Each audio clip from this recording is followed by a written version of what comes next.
मित्रों, शनिदेव को कर्म से लेना देना है, भाग्य से उनका बहुत लेना देना नहीं है। और इस समय वह कुंभ राशि में भाग्य भाव पर ही आपके विचरण कर रहे हैं।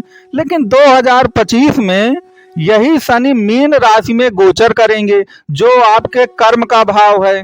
अब देखिए, शनि को तो कर्म से ही लेना देना है, तो शनि की स्थिति तो वहां पर मजबूत हो जाएगी।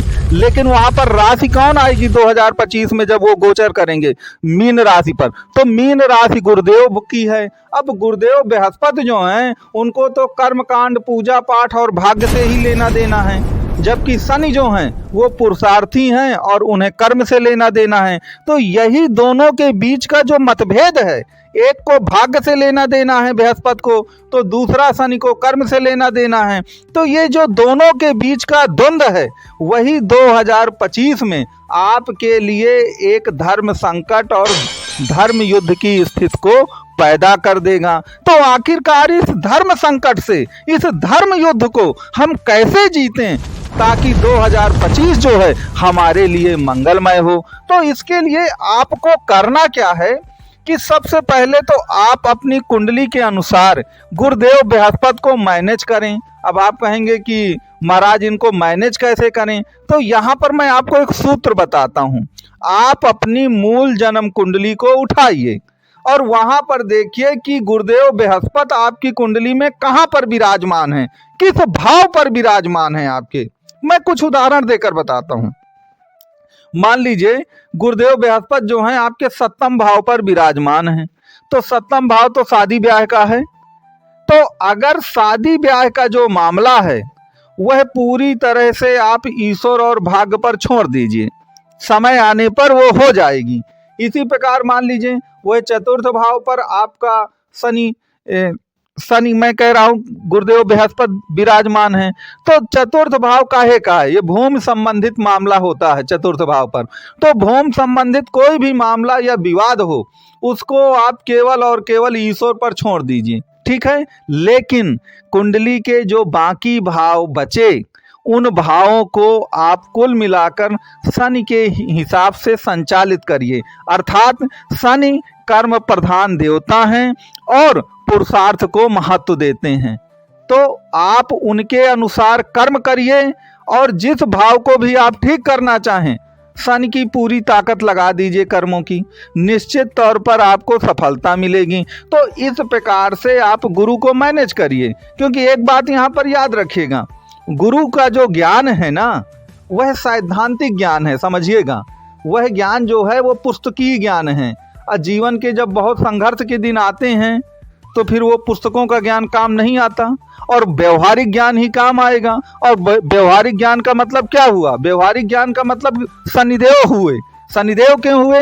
क्योंकि शनिदेव ने पुस्तकों का तो कोई ज्ञान प्राप्त नहीं किया कभी, लेकिन उन्होंने जीवन में संघर्ष बहुत देखा है। अपमान, गरीबी, पीड़ा, तिरस्कार, ये सब कुछ शनि ने भोगा है। और शनि ने इसीलिए कहा है गुरु को कि गुरुदेव बृहस्पति आपका जो ज्ञान है ना, यह सिर्फ किताबी ज्ञान है, पोथी पत्रा का ज्ञान है। और जब जीवन के बहुत बुरे दिन आ जाएंगे तो ये ज्ञान बहुत काम नहीं आएगा। ज्ञान तो वही काम आएगा जो आपने संघर्ष के दिनों में जो एक्सपीरियंस प्राप्त किया है, वही ज्ञान आपके जीवन में काम आने वाला है। तो ये शनि और गुरु का जो वैचारिक मतभेद है ना, पूरा का पूरा सैद्धांतिक और व्यवहारिक, वही आपके लिए धर्म संकट या धर्म युद्ध पैदा करेगा। तो उस समय आप शनि को ज्यादा महत्व दीजिए। शनि को महत्व देंगे तो निश्चित तौर पर याद रखिए कि 2025 में आप इस धर्म युद्ध को जीतेंगे और निश्चित तौर पर इस धर्म युद्ध में आपकी सफलता 100% हो करके रहेगी। अब यहाँ पर एक बात और याद रखिए कि अगर 2025 को आपको अपने जीवन का सबसे ज्यादा अच्छा वर्ष बनाना है, तो वहां पर 2 काम कर लीजिए। देखिए, शनि अकेला सब कुछ नहीं करता। शनि के जो परम मित्र हैं वो बुध और शुक्र हैं, समझिएगा इस बात को। और आपकी कुंडली के, चाहे आप मिथुन लग्न के हों या मिथुन राशि के हों, मिथुन लग्न और मिथुन लग्न की कुंडली में बुध शुक्र ही योगकारी ग्रह होते हैं। तो अगर आपने शनि के साथ बुध को मिला दिया और शुक्र को मिला दिया, तो याद रखिए आप इस धर्म युद्ध को पूरी तरह जीत ले जाएंगे। अब बुध और शुक्र को मिलाना कैसा है, ये सबसे बड़ा प्रश्न उठता है कि आखिरकार बुध और शुक्र को हम कैसे मिलाएं। तो देखिए बुध क्या है, बुध बुद्धि है, बुध समझदारी है, बुध फाइनेंशियल नॉलेज है और बुध व्यापार है।